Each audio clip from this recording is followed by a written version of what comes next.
Welcome to episode 35 of the Speak Up Sports Podcast with Cass Christian Shaw. What's going on, fellas? I'm doing great. I'm doing fantastic. Another week.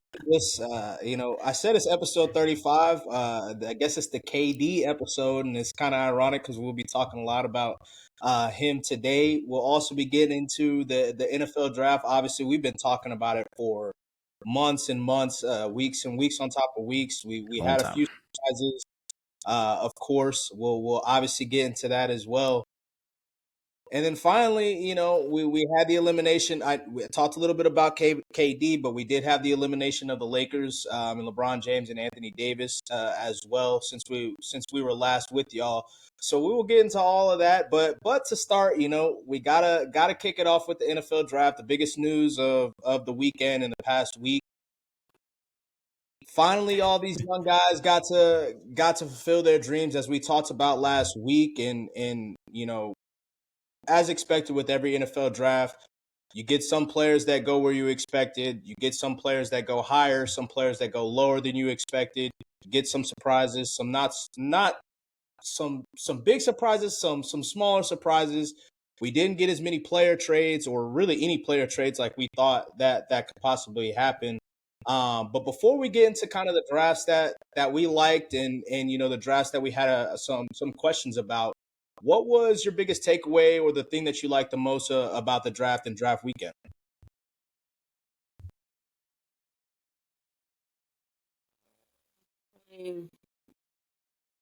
It was smooth, I guess.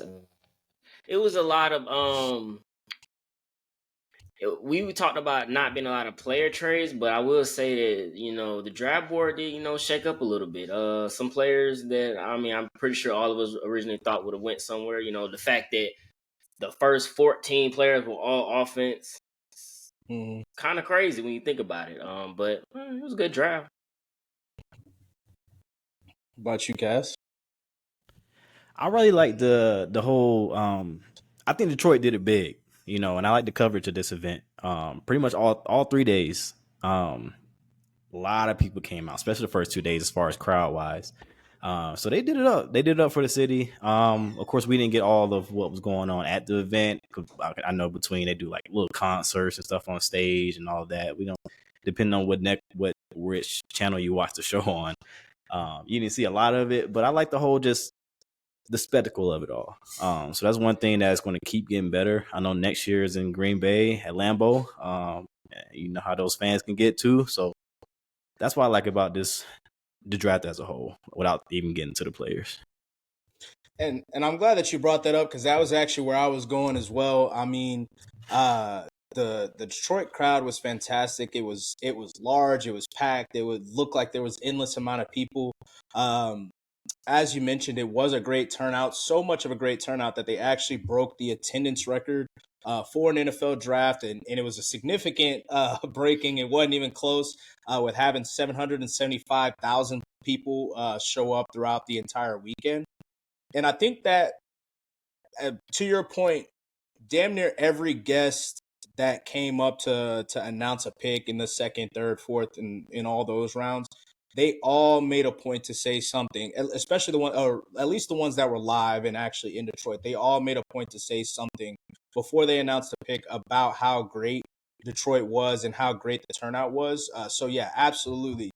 But I want to ask y'all, seeing how that draft was, seeing how many people were there, would you guys ever attend a draft?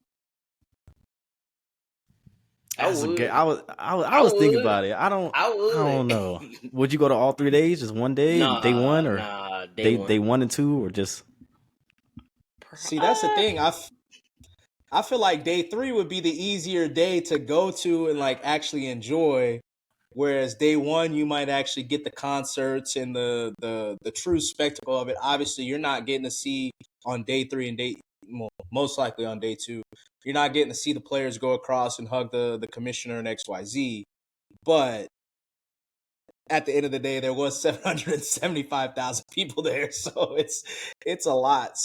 So, Chris, since you say that you would go, would you be one of the people that were in the crowd, or would you try to get like a seat like up close, like how some of the people were sitting down, or like in the team sections?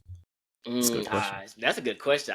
I wouldn't mind going to a team section, especially if my team is picking somewhere where I think we might get somebody big.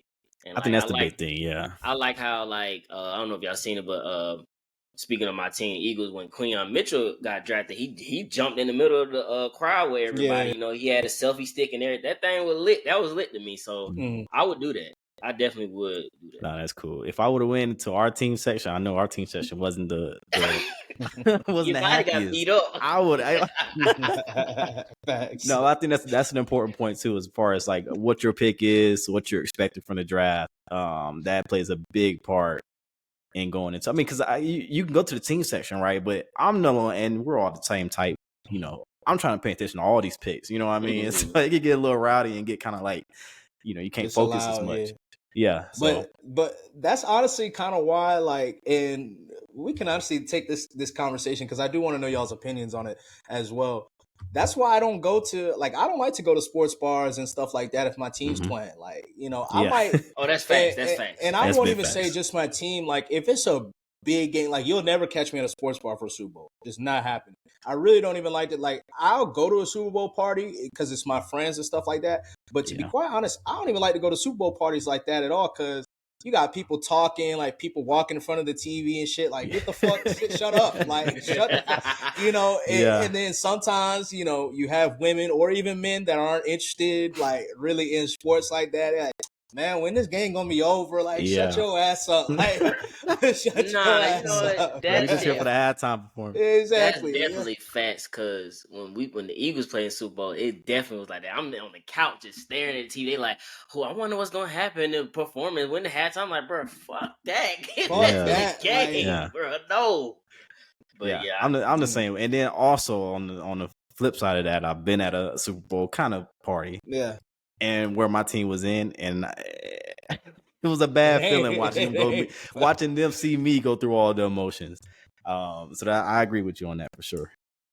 And it's like, bro, like people, and then if it's like a blowout, whether it's your team getting blown out or your team doing the blowout, people like, is there another game on? Like, can we not? Nah, bro, like we gonna watch this whole ass whooping. Either way, we gonna watch the whole thing. Yeah. But yeah, I don't, the Super Bowl, it seems like it would obviously be a good experience to go to, once in a while. Since y'all said like it depending on the pick and like who, if you think your team's gonna get a great pick or like a big person, big player out of the draft, would you go if you were the 32nd pick, knowing that there's a possibility you could always trade out? Like I'm specifically talking about day one, obviously. Knowing there's a possibility that could be a trade out, you sit in that whole 6-7 hours. You gonna sit there if y'all 32? That's tough. Probably not. If I'm 32, I'm going day two. I'm going day two. It's tough. It is tough. Imagine you waiting that whole day. You like, we about to get XYZ, and then like 2 picks before at pick 30, they picked the nigga that y'all thought y'all was about to get. That shit would have you sit. You looking the whole draft like, oh yeah, we about to get this nigga, and then somebody automatically trades up. That'd be crazy. That would be crazy. If you were the Bills this year, pretty much. The Bills, because they traded back twice in the first round, so they traded back to 32 and then traded out of the first round. So yeah, that would have been. Yeah. I wouldn't say it would be frustrating just because if there's still players like you said, like if there's still players up there that you wanted your team to get, that's all good. But sitting there and waiting, because I know it gets at those last couple hours, it gets boring. It even seems like the broadcast they get a little tired. They're like, all right, it drags. This first round was a little crazy. But speaking of first round, speaking of the draft, let's go ahead and get into the drafts. I don't want to do the draft winners, draft grades, draft losers, because at the end of the day, everybody's a winner. You got to pick who you wanted to get. We won't know until years from now. Yeah, and we won't know for some time now. But I think the best way to kind of go about it is like drafts that you really liked, like you felt like the team hit it out of the park, and then drafts that you had some questions about, you need a little bit more convincing. So to start with, always start with the praise, start with the good news. What team or teams drafts did you guys like and why? All right. Go ahead, Chris. You got one? Okay. I was gonna say outside. I do like I like my team's draft, but I must Of do course. outside of my team. I like the Steelers draft. I felt like they did really good. They bolstered their offensive line.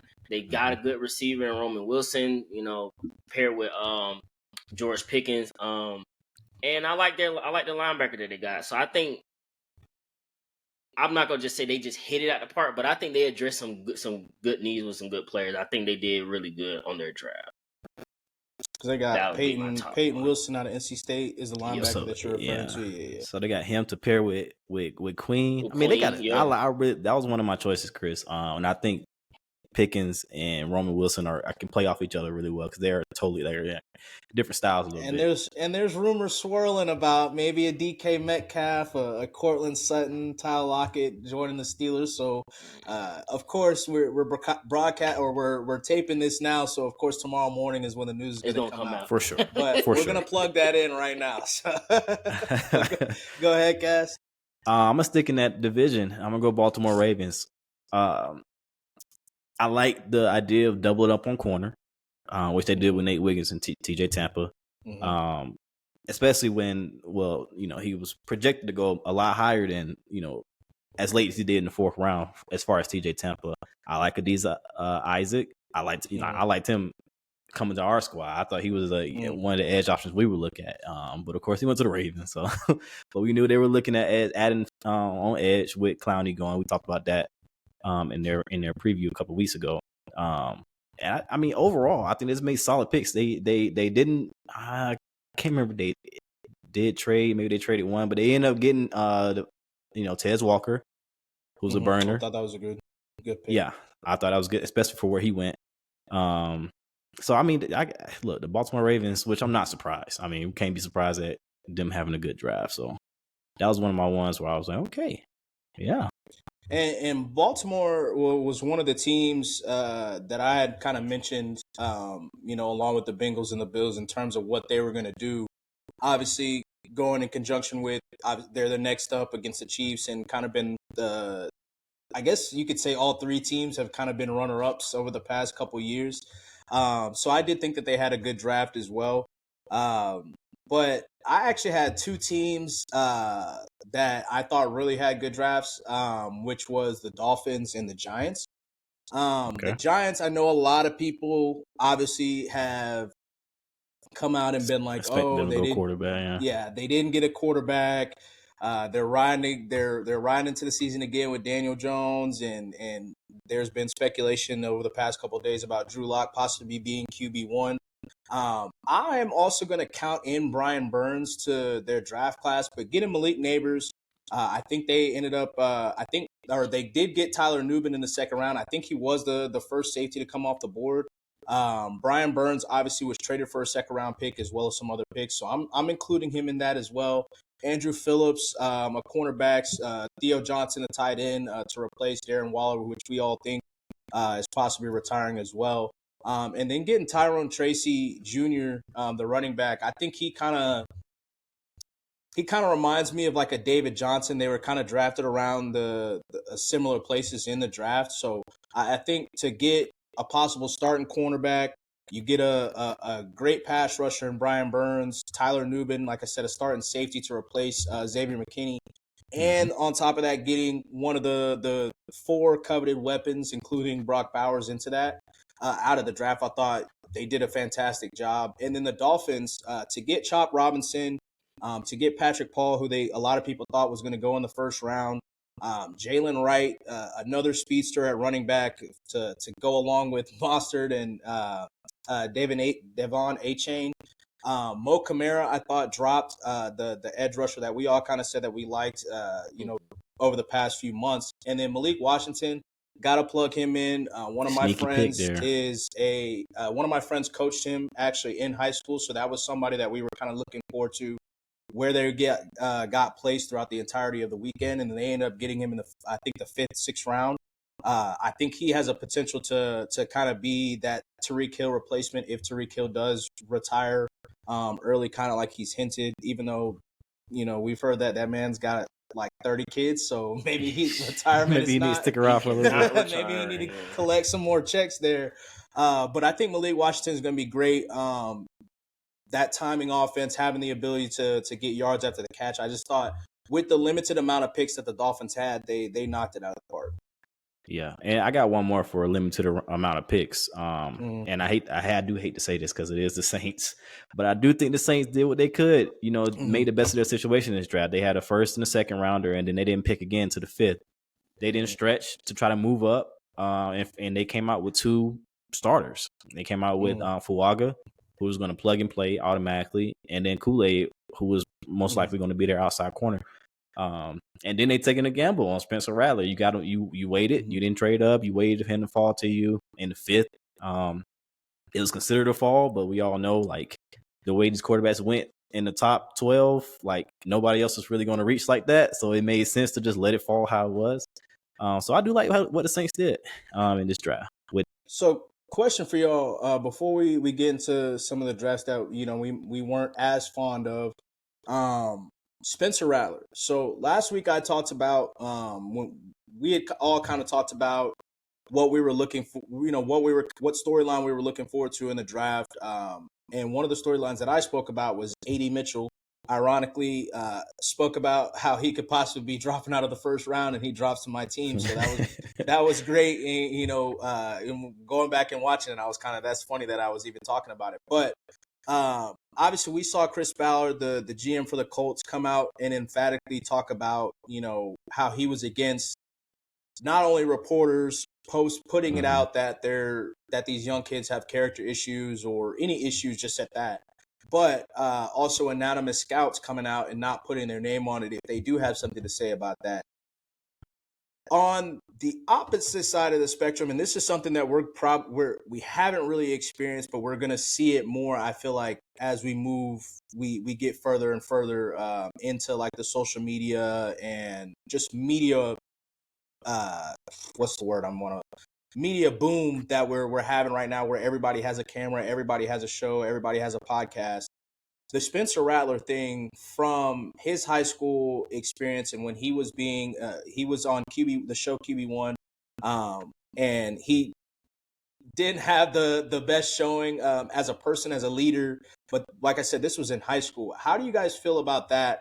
And the reports that some people in the NFL viewed that and they were like, I can't shake this out of my head.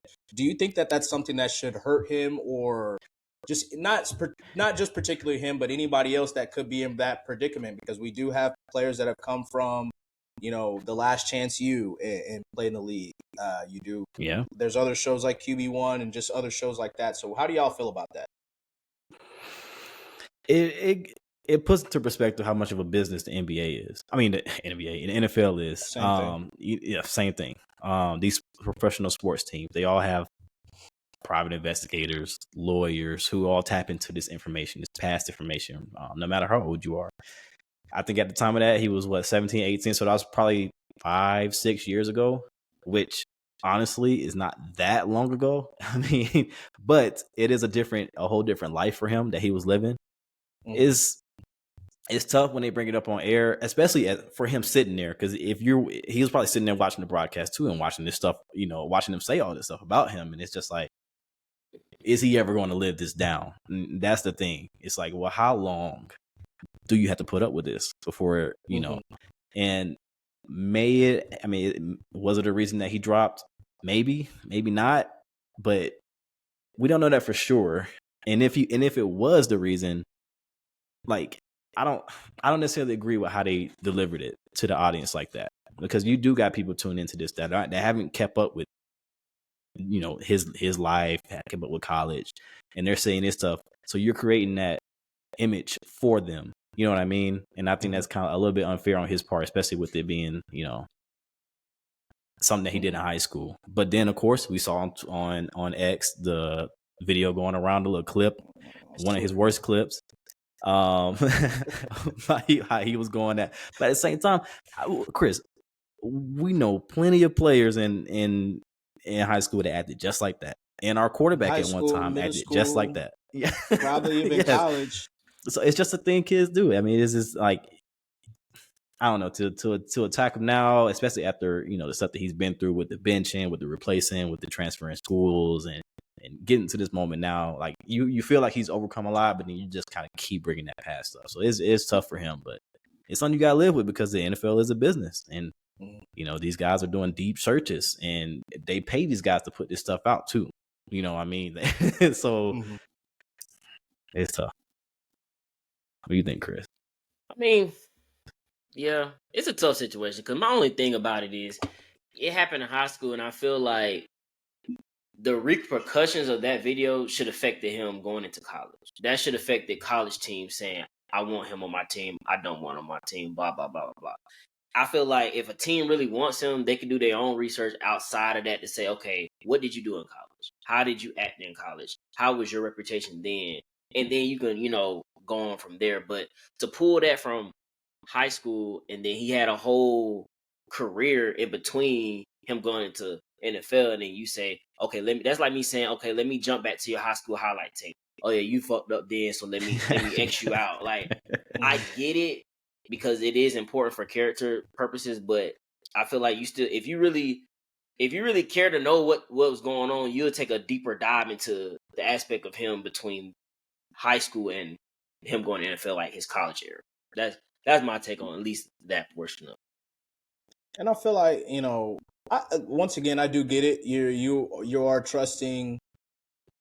These are young adults, and it doesn't get talked about enough that you are giving 20. I mean, a lot of these kids that are coming out, they're 20, 21, 22 years old, and you're giving them the world essentially. Like, some of the probably 90%, if not all of them, there's going to be some that have come from rich homes, or some that have come from former athletes and stuff like that, former professional athletes.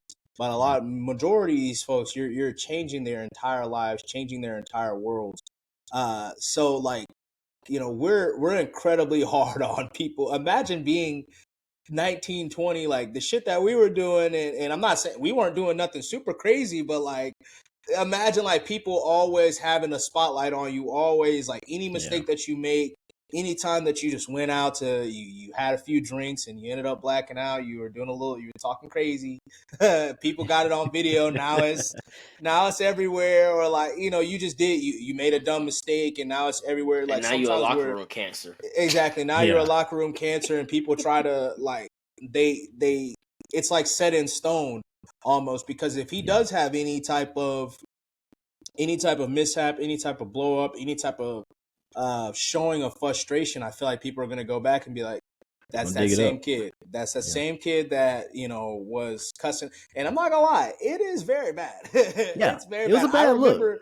I remember because it's funny enough, because when Caleb got to Oklahoma, I was a big proponent of starting him over Spencer Rattler because of that video. So even myself did that to him and didn't even give him that grace of being like, okay, he could have been humbled in college. Like, he could have just grown up, not even necessarily being humble like he was a kid, now he's an adult. So it's going to be brought up. If they have a bad, definitely Twitter with the jokes. If they have if he ends up getting a starting position and he has any type of 3 turnover game, that shit is coming up. It's coming to fruition. It's funny that he goes to that team too, after what Derek Carr did to his teammates last year. If he does something like that, he won't get the same grace Derek Carr got. He won't. If he does the exact same thing Derek Carr did. So I mean, it's very interesting. Not at all. But let's go ahead and get to the drafts that we kind of had some questions with.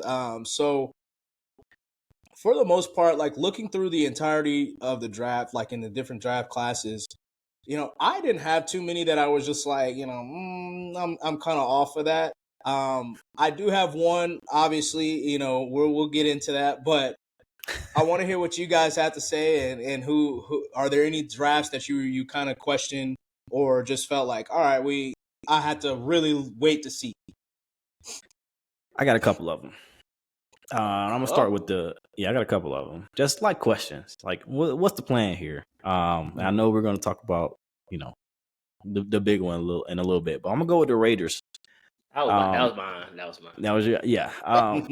I just want to know what the plan was. I wish I was in the room to kind of see if what I'm thinking happened is true. And what I'm thinking happened is they were expecting the one to fall to them, a quarterback. I don't think Brock Bowers was the top of their list. He's a fantastic, player. And we talked about that too, leading up to this. But was that really their plan, to draft him in the first round? Or did it just take, okay, fuck it, we're just going to take the best player right here and figure the rest out later? So that's the main question I have for that. They did get Jackson Powers Johnson, who I think is a good, he could be center or guard. So they did address a little bit of the O-line. They drafted Glaze after that, who I don't know too much about him, so I'm not gonna act like I do. But that was the main thing, just the Brock Bowers pick, especially after drafting Mayer last year. It's just like, well, why? And then my second one is the Commanders. Actually, I think they had about, I want to say 1, 2, 3, 4, 5, 6, 7 picks in the top 100. And I just I just think those are a lot of players that I would have to see how they are going to fit in their system. They ended up drafting a tight end, Ben Sinnott, at 53, which, in round 2, drafting a tight end, we'll see. Pretty much. You got Johnny Newton. He kind of fell to 36. He was a projected first rounder, and people were like, well, why is he falling? Why is he falling? So clearly there's something there that we're not seeing. But they took a chance on it. You drafted Saren Steele, who was a slot, but you still you want to see more from Forbes on the outside before you really feel good about that pick at that point, in my opinion. So it's a lot of some more questions to answer for it. And then I think they got Luke McCaffrey a little early. He's good talent, but to go in the third round, pick 100 I didn't have him going that early, which I could be completely wrong, but that's just, I want to see how they're going to work that in. But those are my two. I think for Luke McCaffrey, go ahead. I was just going to say, I think about Luke McCaffrey. It's probably a mix of offense and special teams and what he can do with special teams. I mean, a lot of teams, you could tell a lot of teams put some value into the new kickoff rules, and kind of drafted for that as well. But what were you saying, Chris? No, I was just going to piggyback on Cass with the Raiders. It's just, I'm wondering, I get it, Brock Bowers, the talent he has, but like Cass said, you just drafted a tight end that actually flashed and showed very good promise last year. And I'm wondering, even if the quarterback didn't fall, would it have been better if you can, but to see if somebody want to trade up, you know what I'm saying? You can pick up some more draft picks to bolster your team, but that was the main question. I felt like it was just luxury. They didn't really need to pick Brock Bowers. But. And then at that, what is your what's your quarterback plan? I mean, I get you got Gardner Minshew, which okay, cool. You still believe in Aiden O'Connell. So you're coming there, and Antonio Pierce said there's going to be competition in there. How much do you believe in Aiden O'Connell? Truly. And I just want to know the long-term plan. I really don't think they expected to have just those two coming out of this draft. I really don't think they expected that. But we said it too, when the Falcons picked, hey, it was oh shit. You even saw Minnesota jump up one spot, just one spot that had Douglas just all right, sure, I'll take it. But there's a little bit of scrambling that happened. I'm wondering if they did something differently, would Broncos pick Bo Nix? Were they always going to pick Bo Nix right there?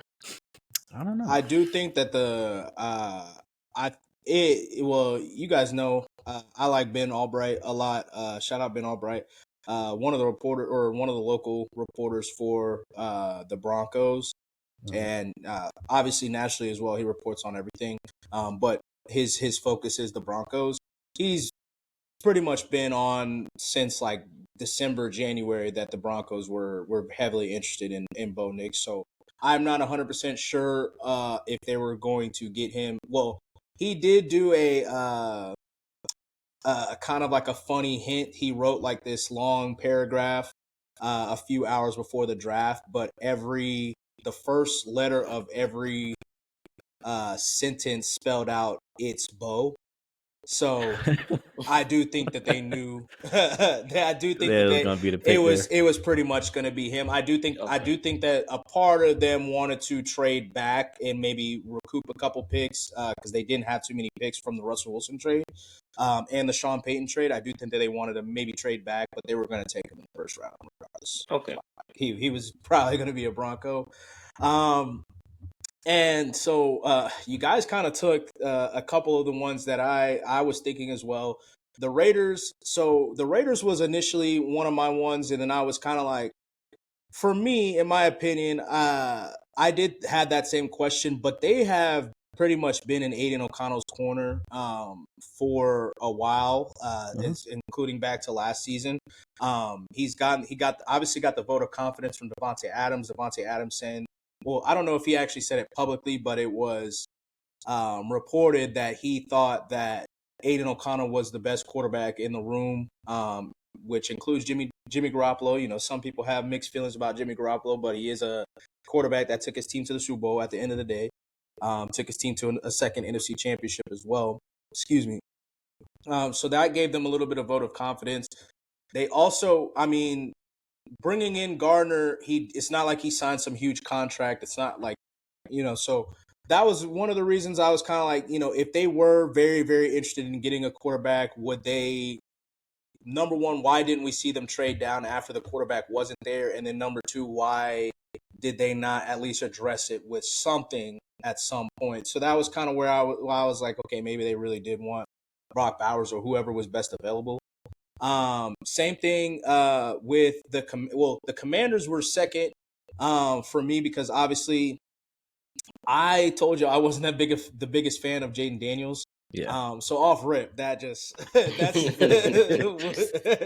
that's just it off rip there, and where I'm like, okay, you know, I see some of the picks like you said, the cornerback from Michigan, you know, people view him more as a slot. But they do, like you said, Forbes. You mentioned him. They do have the other big kid.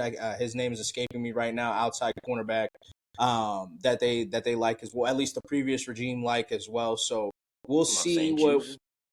Yeah, exactly. Ben St. Juste. So we'll see how that kind of goes. And I know that Dan Quinn comes from that's Seattle cover 3 type defense where they do like to have those big corners. So Forbes and St. Juste on the outside with Sandstro in the if I'm pronouncing his last name right. In the slot I did like a little bit, but the one that we've got to get into. Let's talk about it. Let's talk about it first. So aside from those, before we get into the big one, the other draft, and this might surprise some folks that I liked, but also think warrants some questions, is Indianapolis. So we talked about A.D. Mitchell and how A.D. Mitchell dropped, and you know, a lot of people have tried to come out, really mostly talking about the Eagles, and Chris's team is, you know, how good of a draft are you really having if you're always picking the dudes that get dropped? You know, they're obviously dropping for a reason. So A.D. Mitchell, you know, there is some reason that, you know, he dropped, whether it is maturity issues, character issues, whatever the case may be, or just production itself. Latu as well with the neck injury. Obviously, some stuff that, you know, has come out since over the entirety of his draft process has been, you know, Washington didn't necessarily handle it the right way. He really shouldn't have been medically retired, blah, blah, blah. He did play rugby in between and then come and dominate college football after missing some time. So, you know, there's some pros and cons to both, but with your first round pick, even though you might have thought he was the best defensive player in the draft, that is still a huge risk when you have a neck injury. So hinging it on those first 2 picks, I think that you have to have some type of question about that. But fair. Obviously, you know, got to get talent into the is there though. Yeah, the talent is there, and the biggest one it has got to be the Falcons. And it's not, for me, it's not 100% the pick of Michael Penix. It is everything that's come around it. To go back to what you were saying about the Raiders' plan, I think it's very clear the Falcons did not have a plan. Because at this point, you know, coming into it, they obviously wanted to trade up. We've seen stuff that's saying that they wanted to trade up to get to 10. The indication is that they actually wanted to trade up to get to 10 to get the quarterback, not the edge rusher. So that number one is it. So there, that to me shows you did have a need. You did come in getting one thing, or come in thinking one thing and going with the other. I do agree with having to go with the quarterback if you feel that the quarterback is the person for you. But like I said, everything that's come after that, the GM and the coach talking about 4 to 5 years, okay, that's already out the window. That's the first indication. 4 to 5 years, he's going to be 27, 28 years old. Probably didn't think that one through, or it's a press conference. It's a press conference after draft, so it's like, okay, give you a little bit of grace there. But then the stuff about not talking to Kirk, and or telling Kirk that they did plan on getting a quarterback, but later on in the draft, major red flag. Obviously, Kirk, we don't need to feel bad for Kirk like some people are trying to say. Kirk came into a situation where the hell, you can't lie, man. You lied to that man in his face, bro. No, it's definitely bad business practice, and I definitely think that. I mean, it's messy. It's definitely messy. But at the end of the day, Kirk Cousins was drafted with RG3, knowing that RG3 was supposed to be the franchise, and he got his opportunity that way. So he can't come in being like, woe is me. But you can probably put 2 and 2 together and figure out that he wanted to leave the Vikings in part because he knew that they were taking a quarterback early or wanted to. So that, and then if you did have it in, they've tried to come out and do some, they did a lot of explaining. CYA covered your ass. They tried to come out and say, oh, we had him second on our board, which is perfectly fine in terms of quarterbacks. Perfectly fine. Me personally, I think they tried to float out that other teams were interested in trading up. Based on how the draft went, that does not seem to be true. Somebody from Seattle has already come out to deny that they weren't one of the teams trying to trade up, even though that was the case. So there's just a lot of things there, and then that I really just have questions on. And then finally, if you wanted to get a quarterback and you believed in the quarterback, perfectly fine. Like I've said plenty of times, you need to take a quarterback if you believe in them regardless of what position it is. You got to do it. Signing Kirk Cousins to multiple years, even though you can get off of his contract after 2 years, hamstringing your cap for the next 2 to 3 years when you do have a rookie quarterback, and as we've talked about for the past few months, taking advantage of that rookie quarterback contract, that is where I ultimately keep coming back to. Like, I keep trying to talk myself into it. I ultimately keep coming back to it.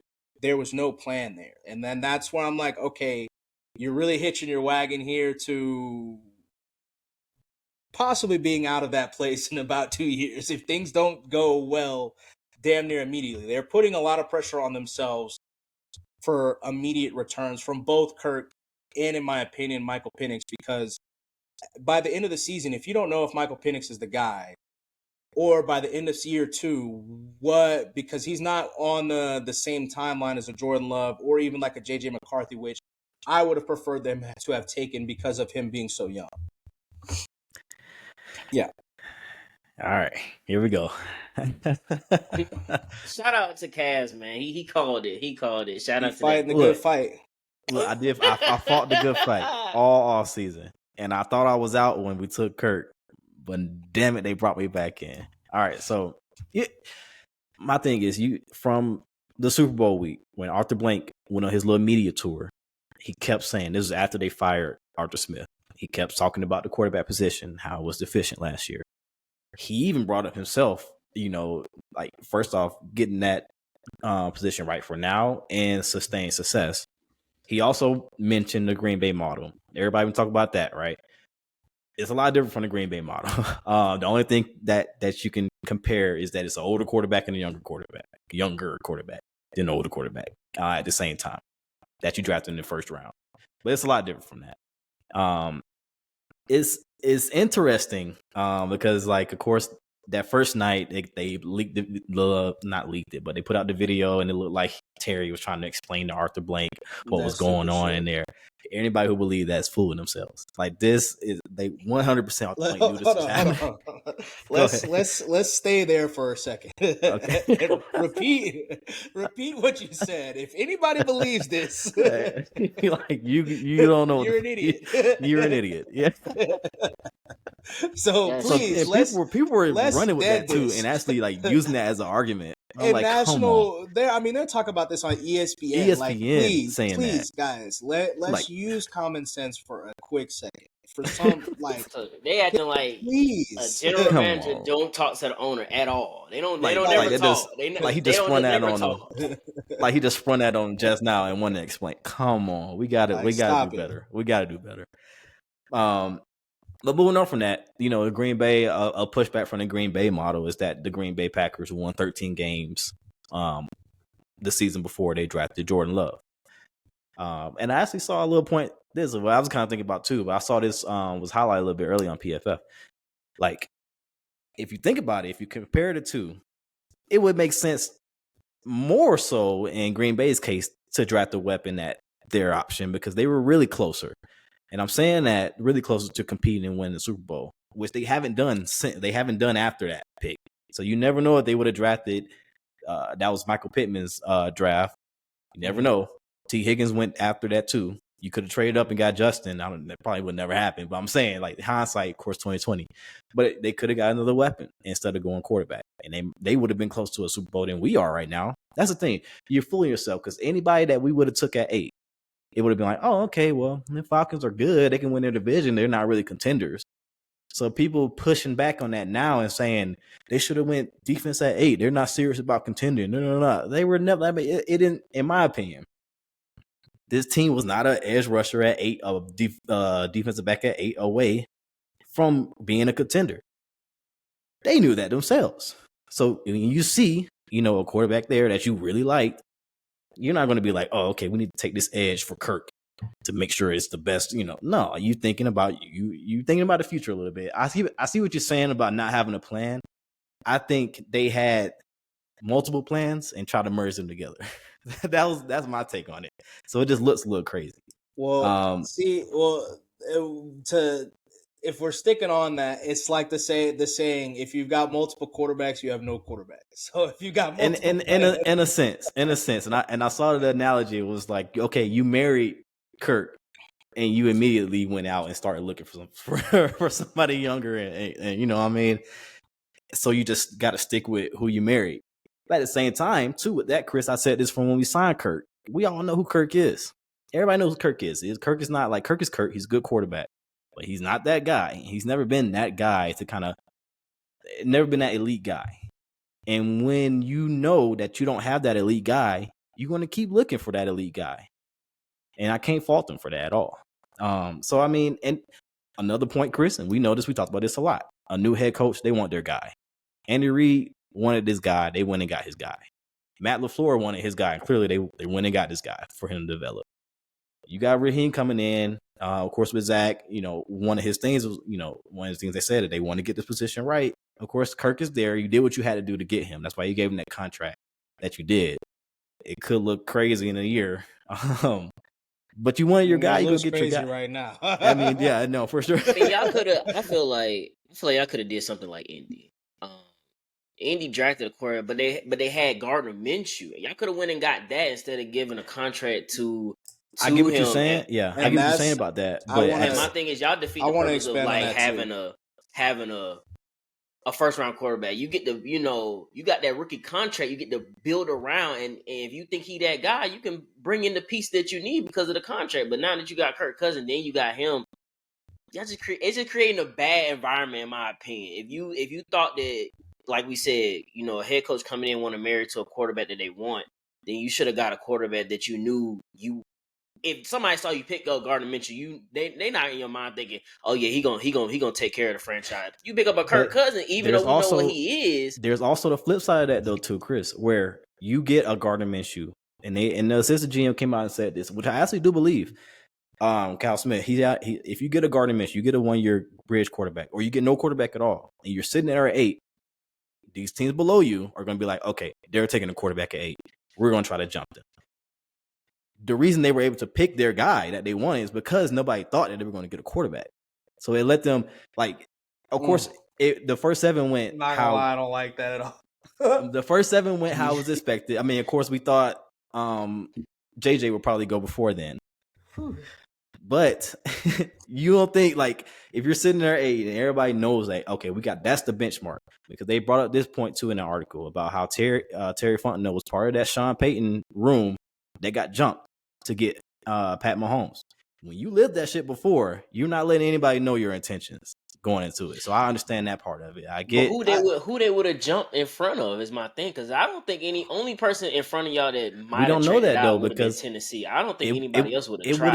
It would have been a whole different it would have been a whole different 6 weeks that happened from when free agency happened to now. Because when you're thinking that's the benchmark, people's thinking, okay, we got to get to at least 10, or 9, because the Falcons not take a quarterback, so they'll get past them, or we can get up to.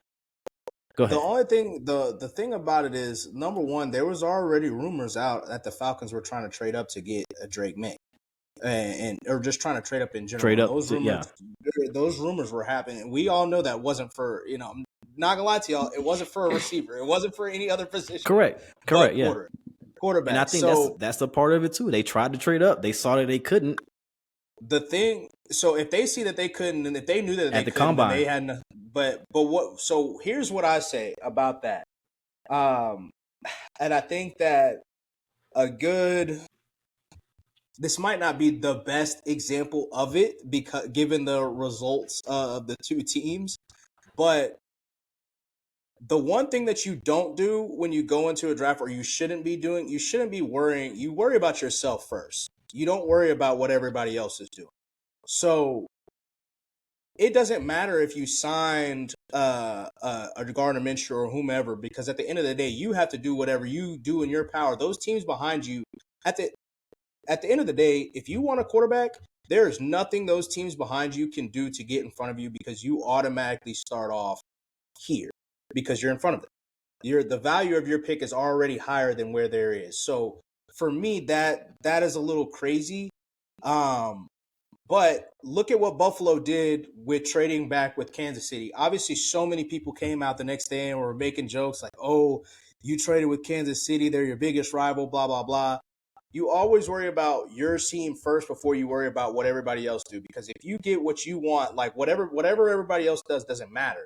So that I had to find I find a little bit of issue with that from him, because it's like, all right, like what once again, what are we talking about here? But then number two, Terry and Terry's staff aren't new. So that's another reason where I would have given him a little bit of grace, because Raheem Morris came out and said didn't get an opportunity to do too much stuff at the Senior Bowl because they were worried about signings and stuff like that, signing their coaching staff, filling it out. The front office staff, their real offseason or their real time of turnover is post-draft. These guys already had a lot of their grading and stuff done before anybody gets there. So if Michael Penix was number 2 on their board, I don't think that it changed from the end of January till now.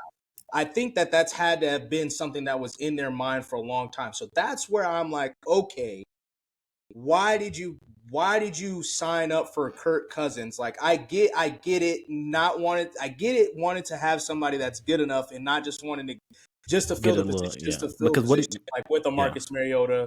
And so like that's where I'm like, I come back and I'm like, bro, like what were y'all thinking? And then to go back to your point about the quarterbacks, if you were so worried about, if you felt that the quarterback position was detracting you guys so much, why bring a whirlwind of instability back into the quarterback room? Okay, like, so that's my main thing about it. It's not even about this whole, like, the main thing I take from this is the locker room dynamics that's about to come from this. You got a young guy coming in with young guys all around him on offense. Mm-hmm. Kirk, okay, young black dudes too. Black, because we already know what's up. There. We know what's up. You know what I'm saying? In Atlanta, like, you know, yeah, it's just how it goes. It's just how it goes. It is how it goes. You know how the fans are about. I know how the fans are about to be. Kirk is coming off an Achilles. He's halfway participating in some things right now. You got mini camp starting in a couple weeks, OTAs. Michael Penix Jr. is going to be taking a lot of those first team reps. He's going to be throwing to a lot of those first team guys because Kirk can't do everything right now. It's going to be a mess. So that's the only thing where that's what I don't like, because you sign yourself up for this. Raheem coming in as a first time, well, first time head coach, but a new situation. You willingly sign yourself up for this. Now, if you feel like you got a good enough pulse on, the locker room to handle it, then okay. But I don't. It's because okay, you talk about 2 years is guaranteed. We get Kirk's contract. I don't think it lasts that long. I think it's very possible Michael Penix is the starting quarterback for this team next season, and I think actually it should be. But that's just me. But I think it's very possible. And if you get into a situation like that, then you're talking about, okay, well, what do you do with Kirk's contract in that second year? That is, almost fully guaranteed. Do you trade him? You're going to have some dead cap left over from that, but he also has a no trade clause, so he kind of has to go where he wants to go. And it's a lot that's going to happen between now and then before you make that decision. That has the cap space to get him. Yeah, well. So that's where I'm at, because I know for a fact. I'm telling you, like I've been high on Michael Penix this whole time. I really believe in this guy, and I think a lot of people will get behind him in that locker room, in the city, even on the coaching staff, to have him play sooner than later. Because you just can't deny the talent if you see that after a while. Now, if it's the other way around, then hey, I guess you got Kirk and you're just gonna ride with it, and you just wasted a pick. But at the same time, first round picks, there's no telling if Dallas Turner is going to pan out, to be a difference maker, or anybody else that you would have took at 8. So I get that kind of gamble with it, but it will turn out to be a waste of a first round pick if Michael Penix is not the guy that you think he is. So it's an interesting stance, and you definitely are right. You're putting your job on the line. This is your decision that you're making, Raheem, Terry. This is your guy. If he's not that guy, then that's on you. I will say, to go back to the staking your claim, if the Falcons miss the playoffs this year, I think both Terry and Raheem are very, very strong candidates to be out of there at the end of the year. If they miss the playoffs this year, it's a very strong likelihood that both of those guys will be gone. Especially if they miss the playoffs, and then depending on how they miss the playoffs, if it's like one game or something like that, maybe not. If they miss the playoffs by a significant margin, and then we still don't even get to see Michael Penix by the end of the year, I think that is a terrible dynamic. That is a very real possibility as well. That I don't know. We'll see. Obviously, we won't know for a year or two at the very least, but it's a predicament that they put themselves into. And Raheem Morris, tying himself to Michael Penix and Josh Freeman for his 2 quarterbacks for his head coaching career will be a case study to go back and look forward to. That's true. It could work out though. But at the same time too, you got Kirk coming off it's a major injury. As much people like to scoff at it and stuff, like, oh yeah, he'll be fine. It's enough time. It is a major injury. And you do want to, after we saw as many backups as we did play last year, you don't want to roll out with Taylor Heineke again if something does happen to Kirk. So, it's a good insurance as well. I know that's one of their explanations for it, but that's the one where it's like, all right, I guess, it's acceptable. It's not the reason you did this, but it's acceptable. So that's kind of where I'm at with it. It's going to be interesting. I'm telling you, this locker room is going to get behind Michael Penix really quick.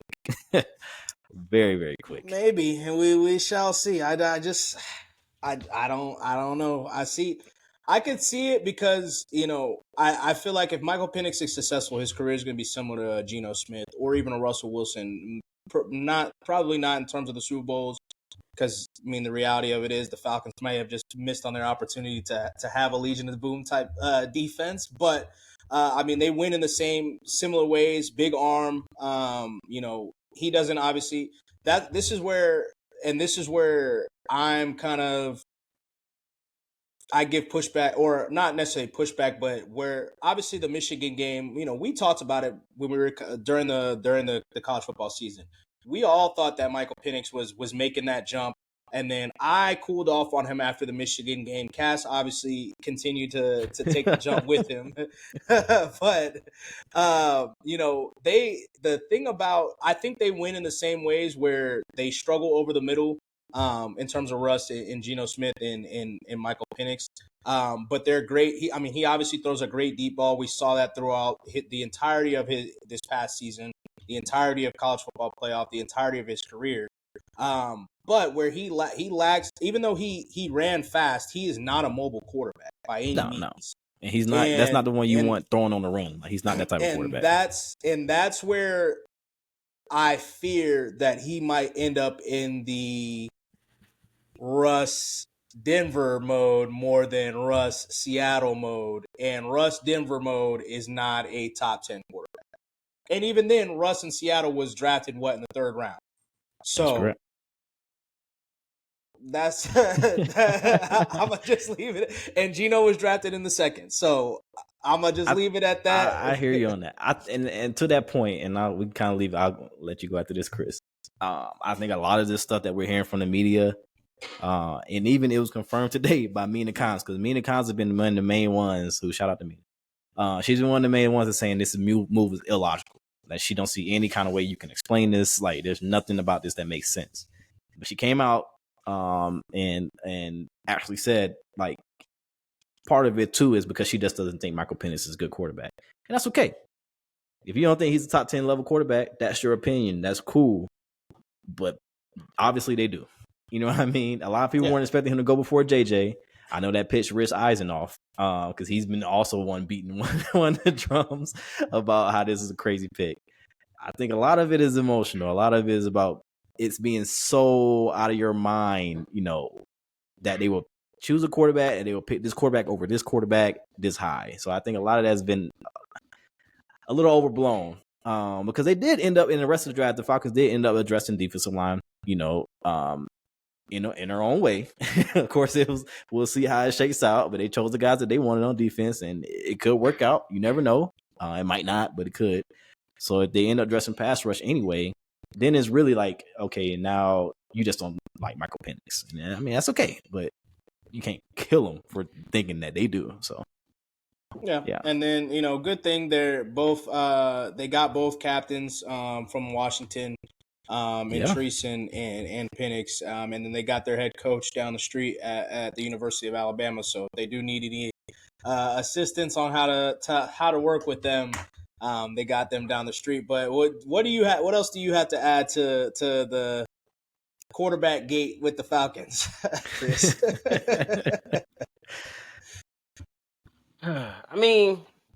We gonna see. We gonna see. I just it's not the pick. It's the fact. It's your movement. It's just the fact that you went and got a quarterback and paid them X amount of dollars, and then said, "Yeah, we're gonna do this."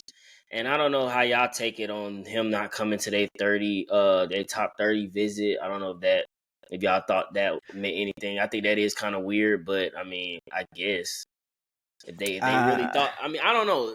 Most people say if you picking in whoever you pick, they done had a top 30 visit, and for him not even been in there, it's like. Did you really want him at that point, or what was your thought process on that? That's trusting your scouts, first off, that they did the work that they did. Outthinking yourselves. Trusting your scouts to do what they did. They did talk to him at his pro day. We did have a representative at Senior Bowl that talked with him. He actually confirmed.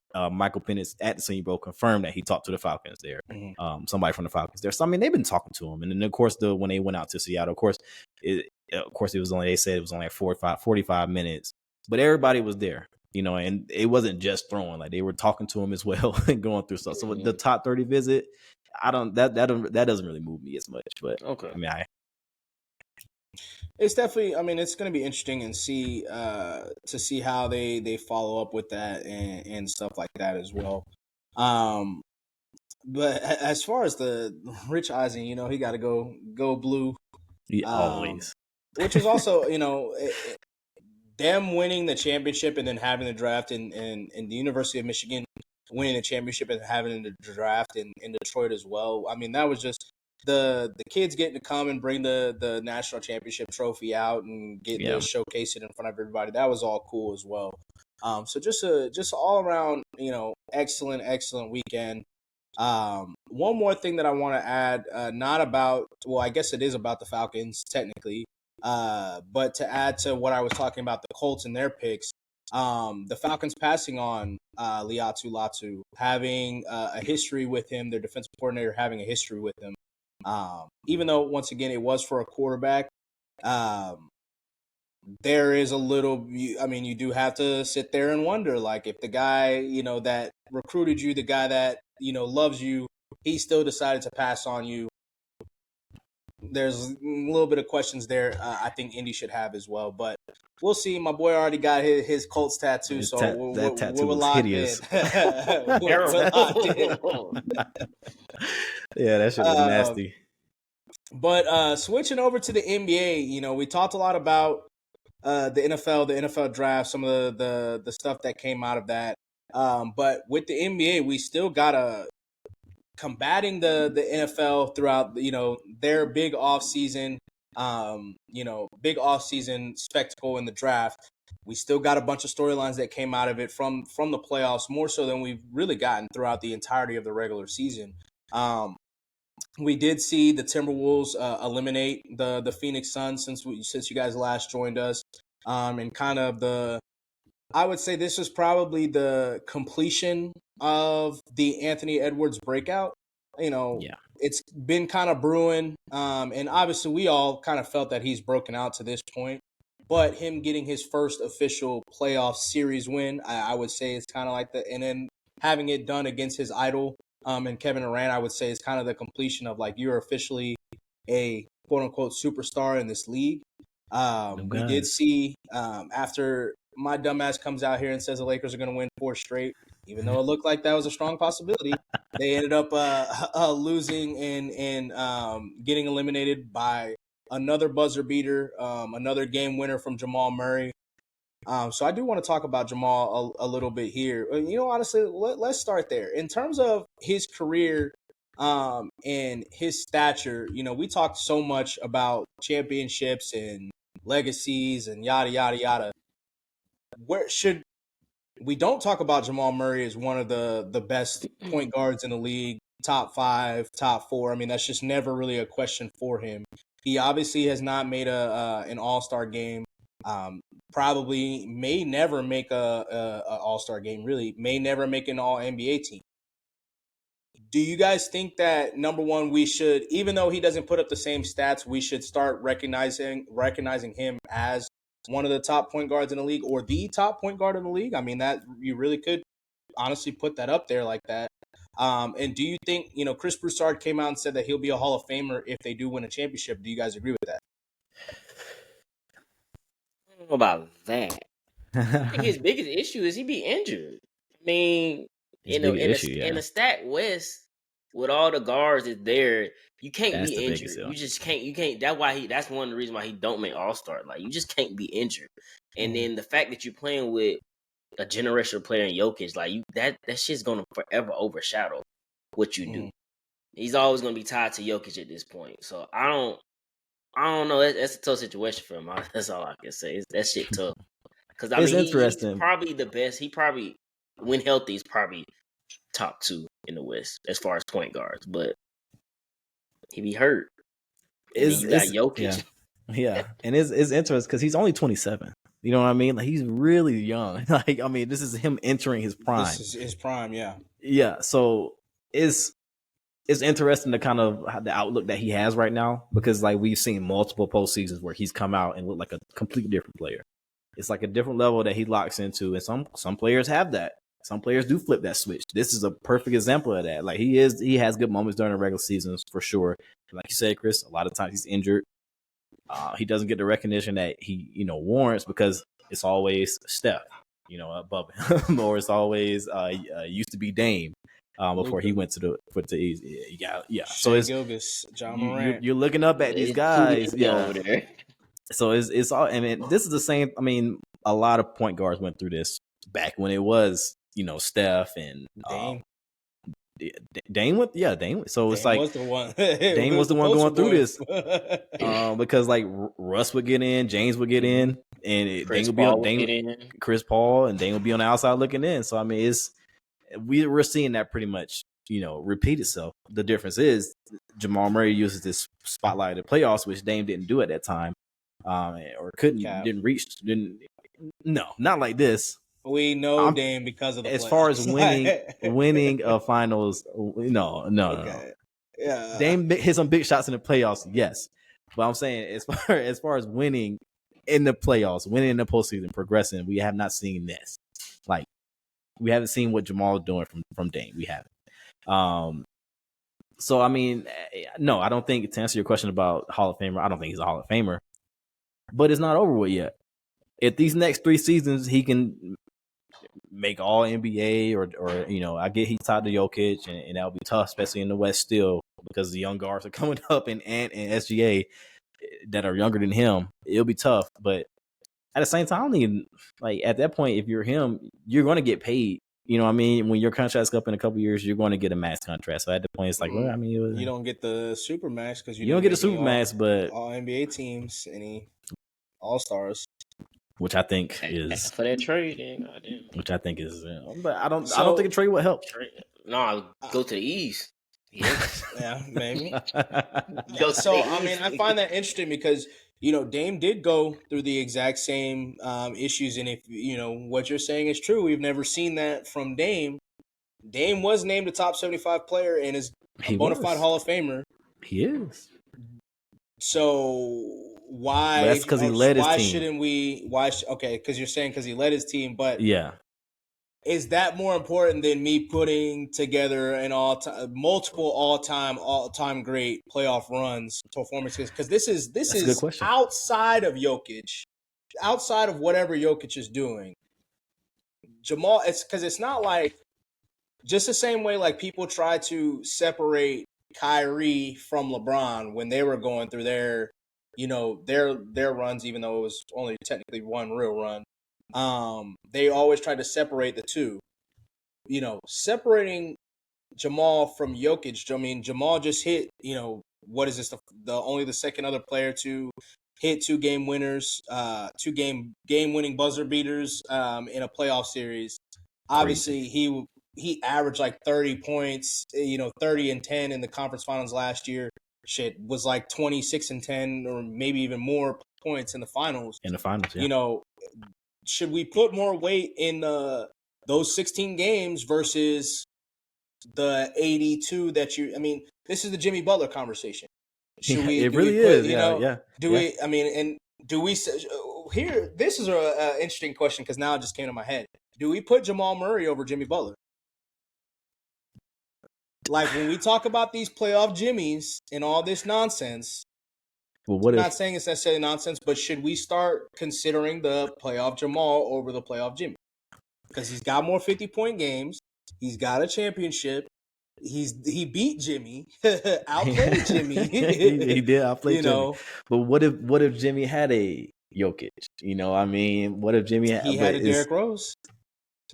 He had a Cat and Andrew Wiggins. Well, that was a Cat and the Derrick Rose one was different, Jimmy. He was. Yeah, I get what you're saying though. It's a great question because when we talked about how we don't like putting too much stock into how they perform in the post, but the difference with Jamal is that he's actually won, and Jimmy hasn't. I get getting there on Jimmy's side, getting there. 3 out of however many. 3 out of 5 or whatever it was, 2 out of whatever. But getting there is important for sure. But you haven't won.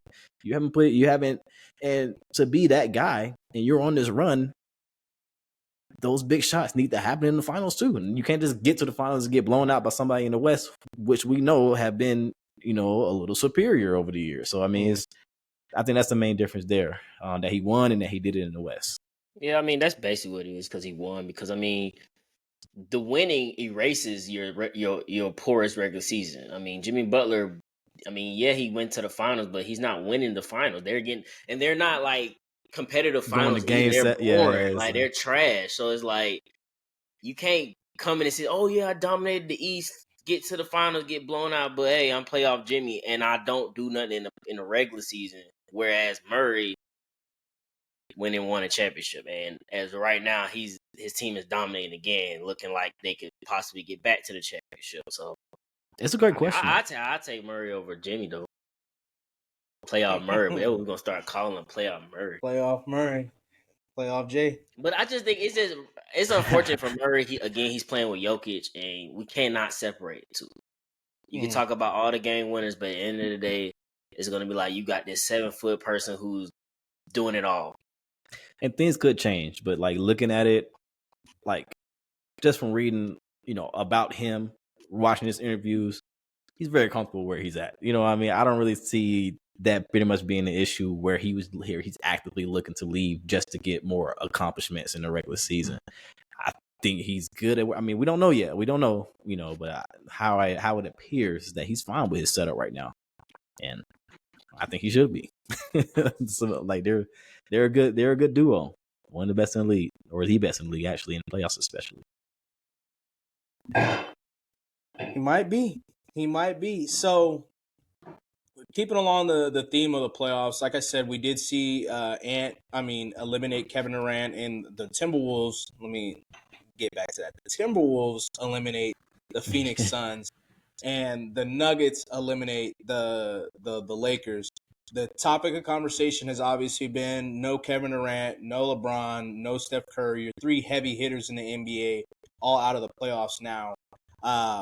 Given their age and how things have gone, especially for Kevin Durant more so than Steph and LeBron, they've obviously seen some type of postseason success over the past few years. Kevin Durant, not so much. Do you think that?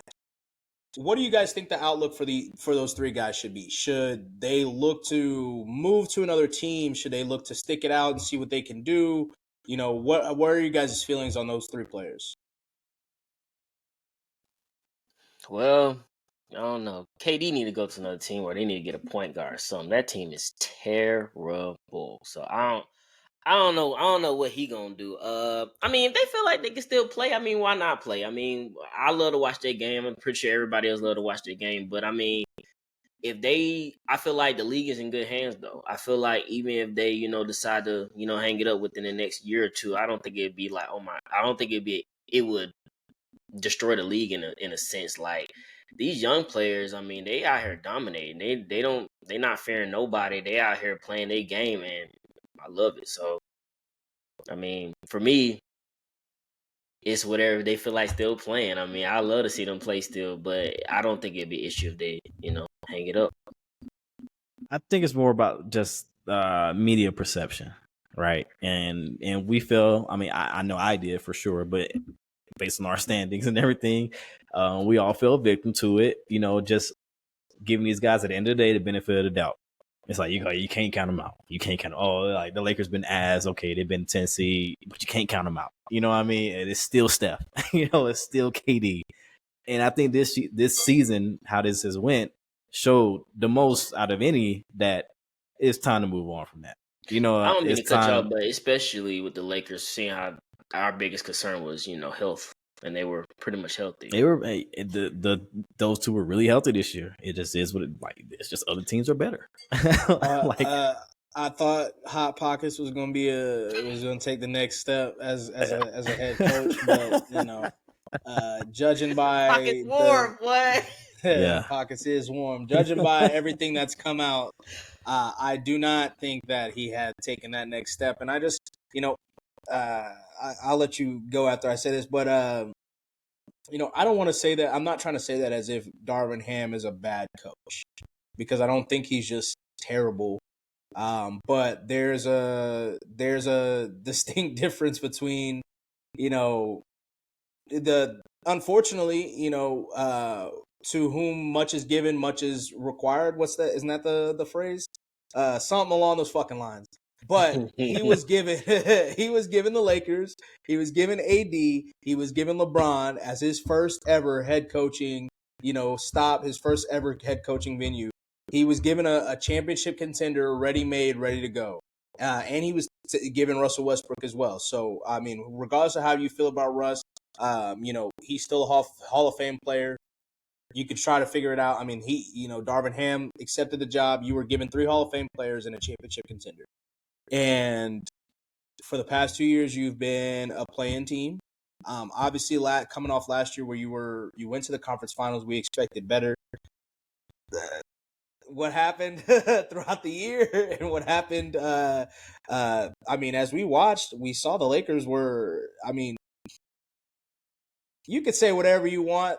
You're not going to convince me that Denver is just this. It's here and Lakers are here. Like, it's very much like this. I don't care what nobody says. And It's if you even want to mental, say though. if you want to say the Lakers are a better team, I will not fight you on that because they're whooping this team's ass for damn near like 8 straight games. It feels like they've been whooping this team's ass and somehow come to lose. Like, That's how you know it's mental, though. That's how you know it's mental because at that point, and it happened when they got close in that last game, in game 5 when it got close, he was like and you could see it. It's like but you also can't count Michael Porter shooting 100% from the damn field, and he was definitely Aaron Gordon dropping 40.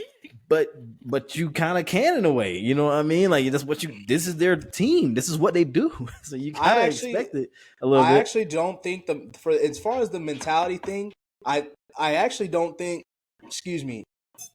You definitely, when AD went down, that is when I feel like you saw like the wind go out because it's like, all right, bro, like they getting everything going for them. We getting everything going against us now. AD, he got his arm dangling, but that's what I'm talking about, coaching. Like, I don't give a fuck what AD's talking about. I understand he's your star player. That man was a huge liability for a large chunk of the comeback that Denver had. He could not his arm was dangling. He obviously could not shoot, so it was basically 4-on-5 offensively. And then defensively, like, he's not going to contest. He wasn't contesting it unless it was. I think it was his left arm that was dangling. So he wasn't going to contest it unless he had an opportunity with his right arm. So he was literally just out there. And then he's not going up for the rebound with 2 hands, just one. Like, until he got himself going, which was more towards the end of the fourth quarter, you could tell it started feeling better. Why the fuck was he in the game? I get it. It's AD. I get it. Jackson Hayes was out there. Jackson Hayes' ass. No, it's because that shit is above. That shit is above Darvin. At that point, you got to know that shit is above Darvin. You cannot do it. You can't. If AD is saying you can't take me out the game, huh? But I'm saying get out. That's coaching. That's coaching. It is coaching, but do you have that? Do you have that reign? Do you have that free reign? Do you really? Yeah, have you do. You go out swinging. Yes, you go out swinging with your guy. You go out and show but you go out showing that. I mean, you take a stand. That's what the coach. That's how you get respect as well. You take a stand. Like, look, bro, no. And the articles have come out that the Lakers tune hot pockets. Tune them out back then. Yeah. I got a question for y'all. How bad does this look on the in-season tournament? If within your first year, the team that won it was the 7th seed out in the first round, gentlemen swept. As far as the meaning of the NCAA tournament, personally, I don't think it looks bad because, in my opinion, and I would venture to think that at least most of the pundits, if the Lakers did not see the Nuggets this series, the Lakers were probably going to be in the conference finals, in my opinion. I don't think that any other team could beat the Lakers in the Western Conference, like, at all. Especially with how AD and LeBron were playing this series. Like, I mean, I don't think nobody's getting their 3rd, 4th, 5th guy to perform like Michael Porter or Aaron Gordon. Like, it just wasn't going to happen. So, in my opinion, I would say it doesn't. And then the Pacers are about to, or I won't say about to, they could possibly move on.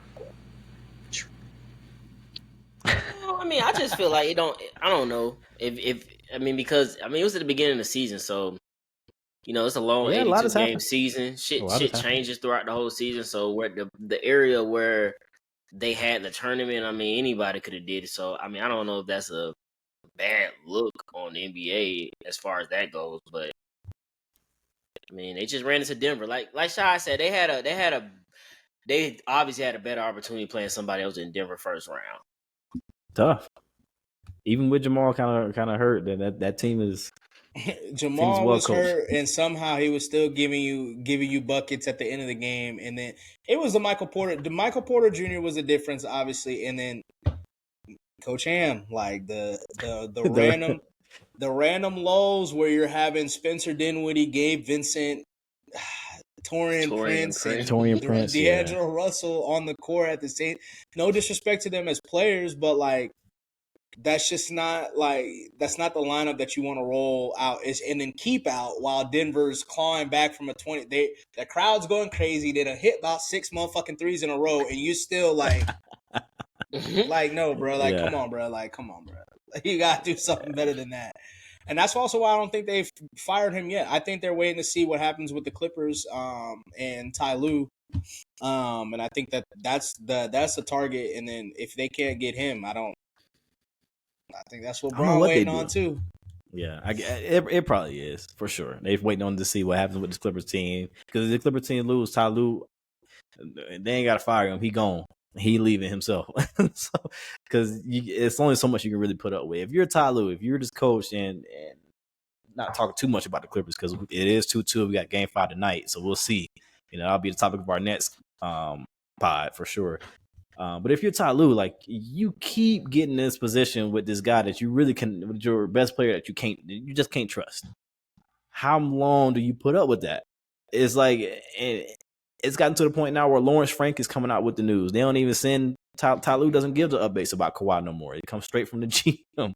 It's a wild little setup that he got there, and you can't think Ty Lue likes that. You know what I mean? So I think he's out of there. Definitely don't. Yeah. It just depends. Like I said, it depends on what happens. Stranger things have happened, and if what I predicted to happen and the Clippers going out in the next 2 games, then he's probably gone. If Cass, like Cass said, that he thinks they think the Clippers are going to go further, then you never know. He might stick around. Comes back. You never know. You never know. But to get back to the conversation, Chris, you kind of mentioned in terms of retirement being a possibility. If they were to leave the Suns, the Warriors, or the Lakers, respectively, where is there a specific team that you would like to see either of those guys land?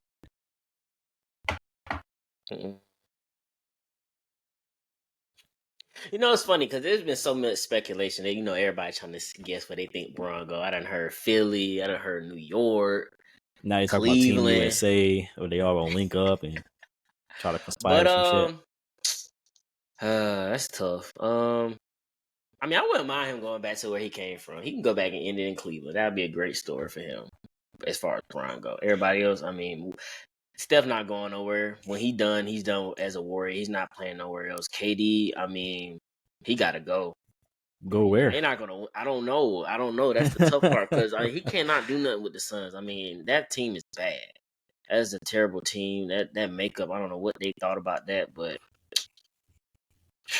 I don't know. I don't know about OKC.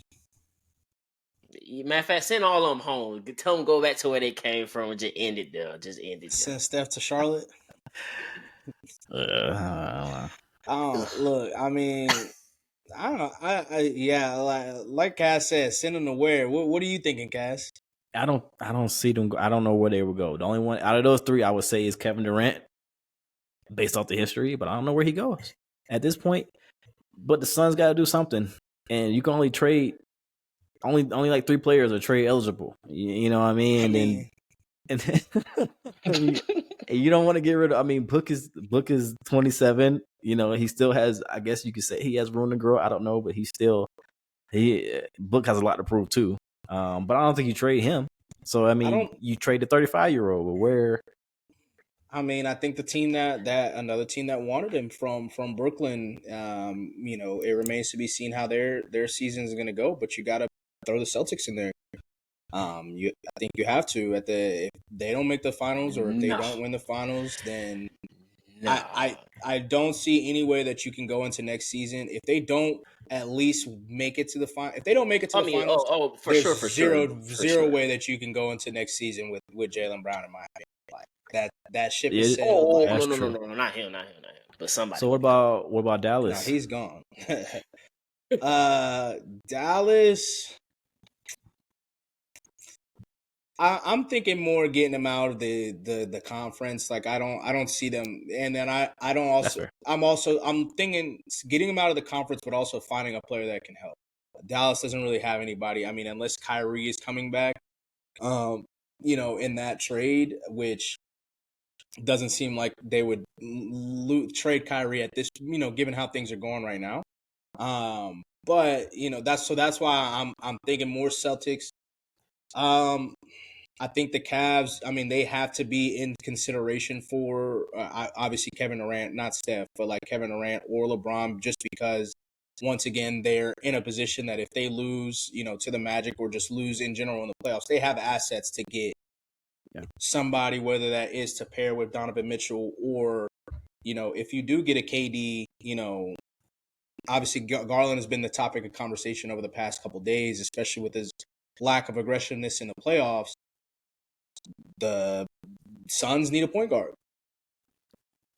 The Suns need a point guard, and technically, I mean, you could send him to Miami as well. But I was saying the Suns need a point guard and technically a center, because Nurkic wasn't necessarily it. So Darius Garland, right. Jared Allen for Kevin Durant, maybe Miami. I don't. Once again, I'm trying to think of players that could come back that'll be that you're not just leaving Devin Booker and I guess Beal too, depending on what they decide to do with him. I don't know. It's but same crazy. thing. Same thing with the Lakers. If to go back to your thought, if LeBron ends up trying to go back to Cleveland, either Garland or Mitchell to go pair with AD, I think that would be a shit. AD and Donovan Mitchell would go nuts, boy, until one of them gets hurt. But they would go crazy. Hey, shit, AD and Garland might be the perfect fit. Neither of them niggas want the mantle, it seems. Yeah. They just want to be. They like to be sideshows instead of the main. Second fiddles. But what they gonna say? You shoot it. No, you shoot it. So now that we're kind of fully, and for the last thing, well, I got two things. One that we definitely have to get into lasting, but now that we've seen the Timberwolves, because like you said, we did want to give, judging by our standings at the beginning of the season, we like to give those older guys the benefit of the doubt. Against my better wishes, I even gave Kevin Durant the benefit of the doubt, even though I did think that I think I did say that they were going to be out the first round, if I remember correctly. But with the talk of giving benefit of the doubt, the teams like the Thunder, the teams like the Timberwolves kind of got the short end of the stick where, nobody believed that the Timberwolves were going to sweep the Suns. No matter however you feel about the Suns team, nobody thought that was going to happen. The Thunder, on the other hand, maybe so. Do you think that they deserve some more respect in terms of being a true championship contender, or a team that could beat Denver now that they have both moved on to the second round? I don't think so. And I know that still would fall into the same trap, maybe. But I do like the makeup of the team. I do like, and this is one of those teams that we see it every week, how they're all huddling up, around the post game guy. Like they're playing for each other. There's a team that you can tell is like together, and a good thing that helps with that is them all being the same age, for sure. But at the same time, it's still size issues that I want to see kind of flesh out. And when you're talking about really competing with the likes of Rudy and so you're talking about the Thunder. The Thunder, yeah. Yeah. Okay. So that's why I can't consider them a true contender right now or anything like that. What about the Timberwolves? The Timberwolves, look, Anthony Edwards, at that point, anything can happen. So he has reached that echelon for me where it's like benefit of the doubt, because you never know. You never know what he can do. And he looks unguardable. So like, what do these guys have to combat it? You don't. You just gotta live with that shit. And if you're getting enough, if you're getting big time decision making from Mike Conley at the end of the games, if you're getting big time defense from Jaden McDaniels and Rudy Gobert, it's tough to beat that team. It really is. Shout out Chris Finn. I know that I know that hurt, but it's tough to beat that team. And so I will push them up, and they also have older veterans compared to OKC. They also have size better defense and more veteran leadership coming that way. So that's why I would say yeah for the Timberwolves, no for the Thunder. About you, Yeah, I'm on the Chris? same. It's just that for the Thunder, had Zion been there and they did the same exact thing, I probably would have been like, okay, because Zion, I mean, at the time during the playing, I mean, he was going crazy. So I think he would have did some damage. But I On don't know. I that have to point, I see. think I gotta go. I think they figured out. I think this was an enlightening series for the Pelicans as well, Yeah, that shit. as far as what they need I to told do. y'all a long time ago where he should have won, but nobody wanted to believe me. You did say, yeah. Go ahead, Chris. I'm sorry. I But I told mean, you like a I long said, time ago. the Timberwolves same thing. I mean, I believe in them. I believe they can give Denver some fits. With it, what I think they'll win the series. I I don't know. I mean, if if Cat and Gobert actually show up and defend Jokic and actually do some damage on him, then they got a chance. But I'll still give it to Denver. But I think the Timberwolves will still give them hell. But that's my stance on both of those teams. I'll be really disappointed if this series ends in how it ended last year, pretty much just a gentleman's sweep. With I mean, it was close games last year. I don't want to see that again. No, you can't fall into that trap where you're just giving Denver anything they want at the end of games, and that's kind of what happened last year. Denver Denver's just got to walked get you. right. Denver's got to get right in terms of Jamal Murray because they're not. I don't know if they'll get a. They're definitely not getting a series like that from Michael Porter again, especially with Jaden McDaniels coming to We got guard Jaden again.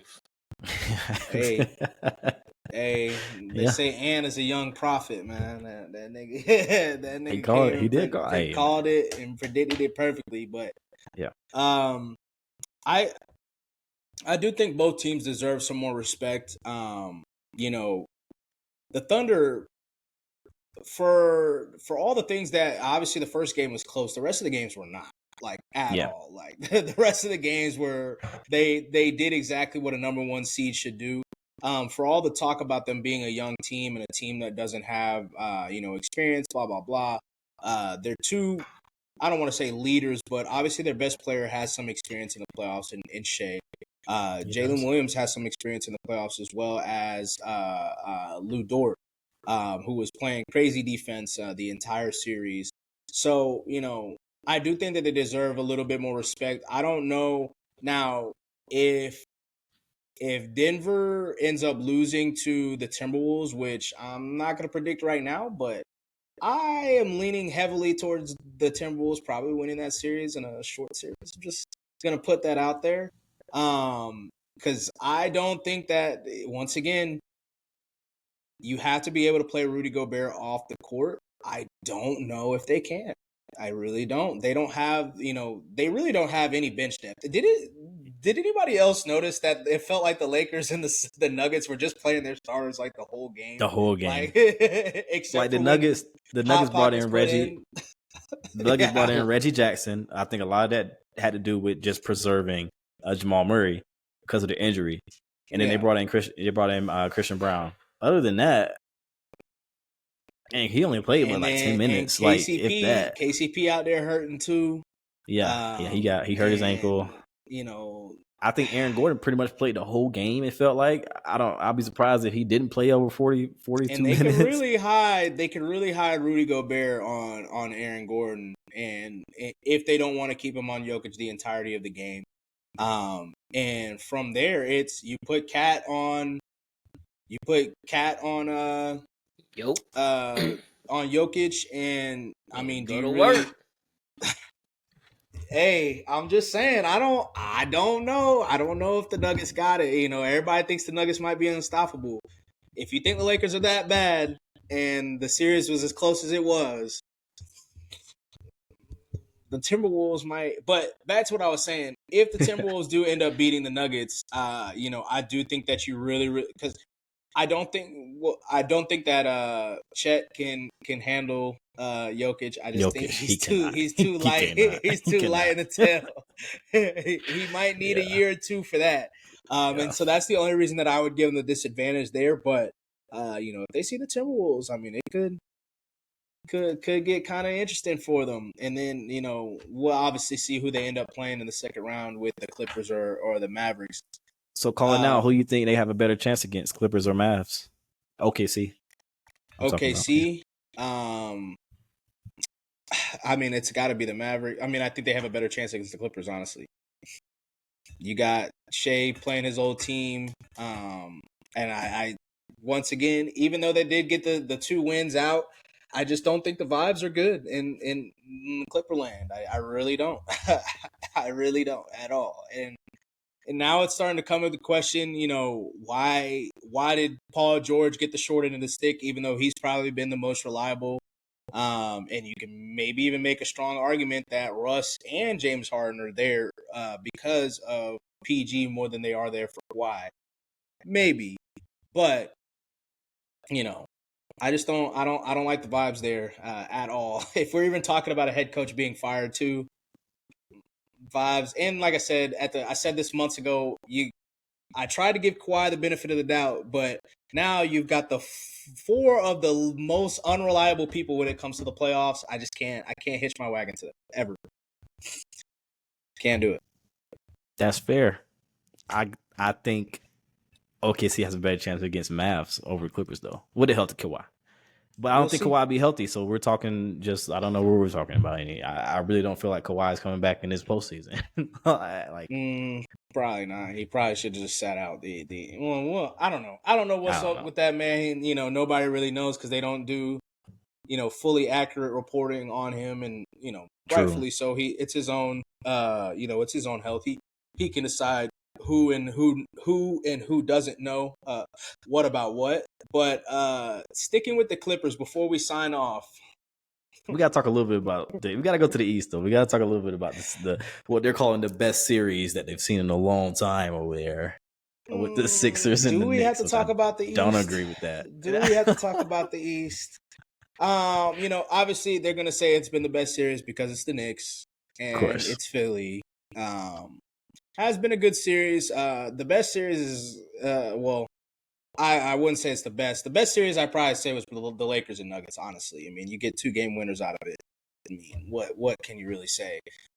Closest series has probably been obviously the Cavs or whether you want to go with the Mavs and Clippers or the Cavs and Magic. They actually had a really good game. The Cavs and Magic had a really good game last night. Really good game.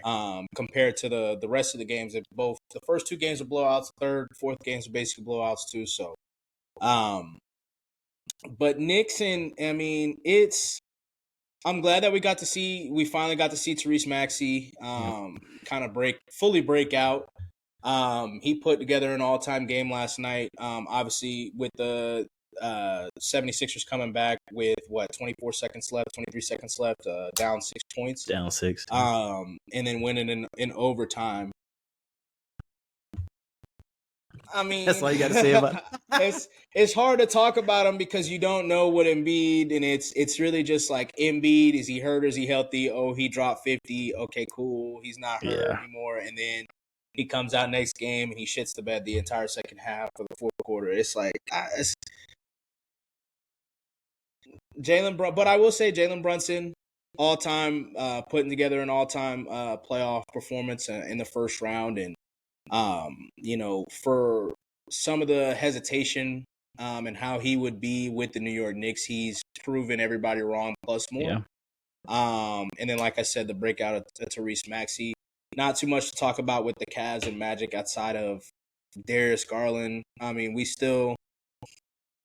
we're getting what we need to see as an NBA. We're getting what we need to see out of the 3 other potential All-Stars or former All-Stars on the Cavs team. Donovan Mitchell's kind of been all right the last 3 or so games, but Garland's aggressiveness, he's missing his opportunity to kind of show he's a point guard of note in this league. And we'll see. Last night he put together a great game. We'll see how the rest of the series and the rest of his playoffs go. But Anthony, you want to say, Chris? Y'all gonna close it out tonight or what? Porzingis. Yeah, we're gonna close it out tonight. We knew Kristaps was gonna get hurt. Just a matter of when. That shit tough, bro. Oh my fucking god, bro. But like Shai said, I mean, I mean, the Knicks just sold last night. I mean, that series should have been over. I mean, and Embiid, I mean, he's still laboring. He's not all the way healthy. So, but I will say, if they do not close Game 6, they probably are not going to win. Nah, I think they're going. Yeah, they don't. I'm talking about if the Knicks don't win next game, If they're the not Knicks don't winning win, Game they 7. losing this series. Yeah, I think wholeheartedly. Yes, I think the Cavs yes. going to close out on Friday, and so I'm expecting Hopefully. us to be playing the Cavs on Sunday afternoon. Yeah, Man, I play on Sunday. Yeah, it's going. If the Cavs close it out Friday, we're playing Sunday. Sheesh. And if we close out today, obviously, you better hope Porzingis can come back, man. he ain't gonna come back to probably conference final unless our series go to like 7 and 6 and 7. Conference finals. Hey, I ain't making it to the conference finals if that nigga don't come back. Bro, we is not, bro. Y'all are struggling with the Magic. I am not trying to hear none of y'all struggling with the Heat, I am, man. Bro. We lost one game, bro. We only lost 2. What you talking about? Only 2. Oh my god. We only lost 1 more than you now. Don't do that. Nah, hey. we about to end our shit today. Y'all still gonna be playing, bro. Y'all still got a game scheduled. 1 more game. It might be 2. Y'all might be playing Sunday against them. It might be. But nah, like I said, I expect y'all to win Friday. But I mean, the biggest sell is the Pacers. I don't know what the fuck they doing. That was embarrassing. That was wholeheartily embarrassing. I don't. They let Pat Bev do that to them. Man, look, overrated team. No Dame, no Giannis. They should. This series should be over. Yeah, but I mean, I knew this about the Pacers. That's why I couldn't pick them. You said what? So the most overrated team in the playoffs. Hey, they said they could be anybody. No, they said they could be anybody. That's what the media said. You do not want to go up and down on the court with them. They will beat y'all. That's what they said. They beat everybody. The Pacers are who everybody thinks. They dropped 92 points yesterday. They're who everybody thinks the Thunder and the Timberwolves are. The fun young team that can put up a bunch of points, that has no business really beating anybody in a series. Like that is a good ass fucking comparison. That's who Tyrese Halliburton hasn't really had a great series. He's not bad. He hasn't been playing a bad series, but he hasn't been great. He did hit a game winner, so not to take anything away from him. My boy, Pascal Siakam. He's eating. Yeah, he's eating it. He's playing well though. But Miles Turner's playing well as well. But they're a year away from being like a team you should take seriously. But what's crazy it sounds crazy, but if they win this series, they could possibly win the next series against, because the Knicks are banged up. They are banged up. Even if they beat the 76ers, they are banged up. That's all I'm saying. They're banged up, and they play like they the ones who play like 44 minutes game. Everybody, Josh Hart play all game, every game. So you remember how the Hawks made a conference finals run, and then were like the 8th seed the next year, and then and then didn't make the playoffs for the next 2 years. Yeah, that's what you think about them. There you go. I can see that. I can definitely see that's that. Fair. There you go. No disrespect. I honestly feel like, just the same way that I'm talking about Darius Garland, the winning has been kind of masking it, but I feel like Tyrese Halliburton, at the beginning, to go back to the play-in tournament, people were talking about him being the best point guard in the league and taking over for Steph Curry. I think he's missing out on a huge opportunity to kind of put his stamp on the playoffs right now. Like, once again, the winning, not a lot of people, I'm sure, are tuning into this Bucks Pacers game, especially now that Dame is out. And they probably think Tyrese Maxey is just out here lighting it up. They probably see his face and whatnot. Not necessarily what's happening. I do feel like he's missing a strong opportunity. He's not showing what Tyrese Maxey's showing. Like, I don't think you could come out, if the playoffs were to end today, you couldn't come to me and be like, oh, Halliburton's better than Tyrese Maxey, in my opinion. That's fair. You just could. I agree with that. But we'll see. But fucking y'all about to lose tonight, Chris. Yeah. Bruh, Cass. Yeah. Bruh, Cass. Derek White got 15 in the first again. That ain't good. It ain't good. We not smacking good. the fuck out of these niggas. Trash. They can't guard that. They can't guard that man, bro. We ain't gotta do nothing. But to get to the most important topic here and go back to the Clippers, we gotta talk about y'all's boy Stephen A. Smith, man. Oh, you talking about with the Russell Westbrook thing? Have you seen what he's brought it up every single day since then? He said today, he said something about, I brought up that Maxey foul to the league while everybody talking about me bringing up Russell. Yeah. So to give everybody a little bit of a background of what we're talking about, so Russ had kind of he was wilding out. He was wilding out, meltdown moment. Out. What was that, game 3? He was crashing out, Chris. Yeah, he was crashing out. Definitely crashing out. They said Russ turned from MVP to Pat Bev overnight. So I don't know what some of those antics, but he was crashing out He was wilding out a little bit. Stephen A. Smith came out on, I think it was like the NBA Countdown pregame the next day, talking about he called up the league office to inquire about why Russell wasn't suspended. For whatever reason, that was a topic of conversation. I really don't think anybody was sitting there saying Russ should be suspended in the first place. But he called the league office saying that he thinks Russell should be suspended or asked for an explanation why, whatever way he wants to try to frame it. How do you guys feel about that? For one, did he tell the audience what the league said? He did say, yeah. He said that the league told him that because there was already an ejection, and because there was no like real like scrum, like a little fight or anything that happened from it. You ain't gotta say that. Nobody asked. Nobody give a fuck. Nobody asked him that. Like that wasn't even part of the conversation. Yeah. Like why? Like, are you trying to prove that you got? Okay, we know you know everybody, you know all the folks, and you can call the league. We don't care. Nobody asked you that. Like that shit to me that shit corny as hell. Like there was no reason for it. Like what are you trying to prove? Like I don't. It was one of those things where he looks for moments. He's a moment hunter. We all know that. But that's how that's what he's good at too. That's what he's got good at. You could tell he was hunting for a moment right there.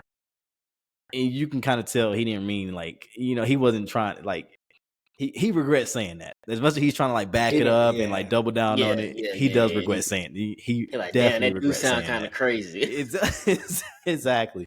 So it was definitely a moment where he was, just talking out his ass, which he does. But it doesn't look good. It doesn't look good because he's always the one that comes back and as a black man and all this other stuff, and to go out and try to lowball. That's a lowball. That's a lowball move that you're trying to do it. Like you're trying to bring attention to this. It's like when nobody did the homework in class and the guy said, "Okay, when you taking up the homework?" Like chill, bro. Like we can take it. You know what I mean? You just told this nigga 5 minutes ago that you didn't do your homework. Now he trying to be funny as shit. Like when you collecting the homework, yeah, that is crazy. So that's kind of what he did too, on a different extent. But yeah, I don't like that move at all. But you can tell he kind of regrets it. So it is what it is. It was definitely a cornball move, and he's gotten a lot of backlash. Obviously, his what seems like former friend and Jalen Rose. It seems like they've become, well, at least fans have tried to pit them together or pit them against each other. But he put out a pretty ominous tweet that he didn't name any names, but it was shortly after Stephen A. said his piece about how he tried to get Russell suspended. He came out saying so glad that he wasn't a media coon. So I mean, you can kind of take away whatever you want to take away from that. But you put two and two together, you can imagine that it was probably about Stephen A. I saw Matt Barnes and Steven Jackson come out. Steven Jackson came out heavy against him. He says that he's not even fucking with him now, like at all, like on a personal level, which is crazy. Matt Barnes tried to give him a little bit of grace, even though he tried to say he was saying the same shit, like it's fucked up, it's corny, it's lame. But it's just like, bro, like what point do you like? What's the purpose? What do you get out of it? What happened? Like he tried to come out and say, as a reporter, as a journalist, and I'm not trying to bash Stephen A. because obviously, like, he's, a person that we've all watched for years, decades.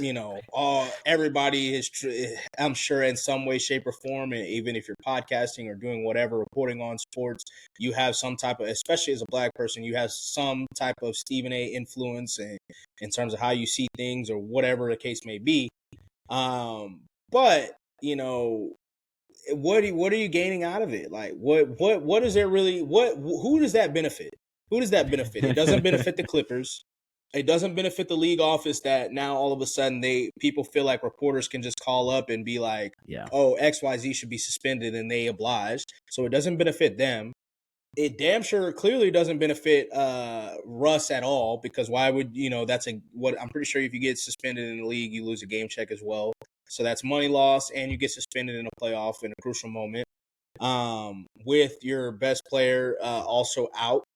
And then just for all the media pundits to come out the next day and be like, Russ is unreliable, Russ is XYZ, we see his antics, even though he should have been suspended. It works against him. And then ultimately, like, it definitely doesn't benefit Stephen A. because now Black America's calling him a coon. Real niggas is calling him a coon. White folks are just calling him lame and loud. And who does it benefit? Who does it benefit? Why was that even necessary? Like, why was that a point of conversation? It wasn't even part of the conversation. It wasn't part of the conversation. He did offer that up. Like, just out of nowhere.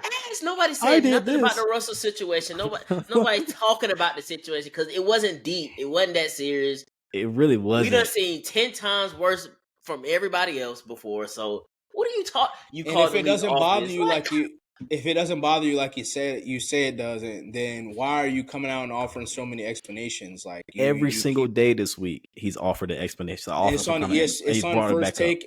It's on First Take. You tweeted about it, and you saying stuff about it on your podcast. He trying to right a wrong that is like, at this point, just let it go over, bro. Just after you said it, just let it ride, bro. You fucked up. Yeah.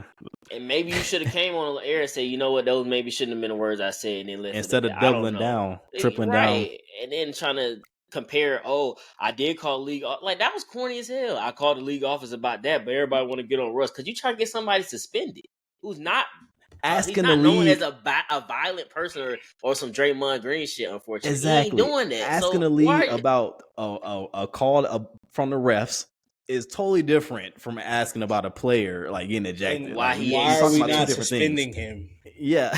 Why did we not? You don't work for them, and you don't work for the league. You don't work for the NBA. Like, it doesn't. You're not getting any money off of this. Like, it just does not benefit anybody, and it just makes it makes everybody look bad. Like I said, the NBA, the league, just in itself. Like, if that is the case, and he, like he said, all reporters do it. If that's the case, and all reporters are doing it, and that's an influence in terms of, who's to say that it wasn't an influence for Draymond?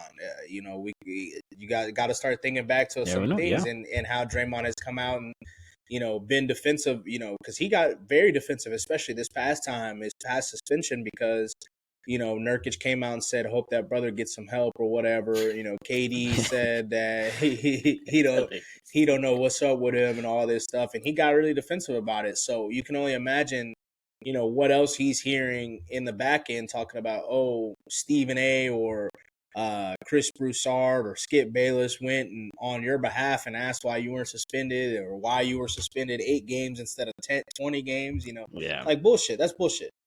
That's bullshit. And it's silly. Like, why? How would you feel if I called up to ESPN or, somebody of note, because, not myself, but somebody of note called up to ESPN and was like, Stephen A. said XYZ, suspend him. Yeah, why is he still on air? Why didn't you kick him off for air? Yeah, he would definitely come out and be like, you guys can't do that. Like, he'll feel some type of way about it. So, he'll feel some type of way. So I think that's just whack. And there's been a couple things that, he's come out and done and been like, between that and then the, how hard he went against Kyrie, and even Jay Will had to come and say something, Come on, Stephen A., do better. We fought with you, but come on, bro. Do better. But all right, man, that signs us off for our post draft and NBA playoff edition of the Speak Up Sports podcast. Please like, subscribe, follow us on all social media platforms and on our YouTube page, and we'll catch y'all again next week. Yes, sir. sir.